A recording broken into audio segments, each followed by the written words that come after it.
يا أهلا بيكم في حلقة جديدة النهاردة. وحلقة النهاردة الحقيقة أنا سميتها الزتونة، عشان الحلقة دي اللي هتوصلنا لزبدة الموضوع من غير لف ودوران. بصراحة كده هنسأل بعض سؤال: كم مرة حسينا إن إحنا ماشيين في سباق ملوش خط نهاية؟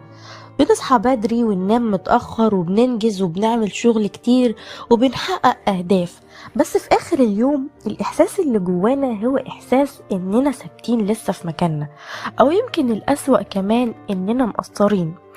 في الحقيقة ده مش إرهاق عادي، دي حالة بنعيشها كتير في زمن السوشيال ميديا والإنتاجية اللي بقت سلاح موجه ضدنا بدل ما تكون أداة مساعدة.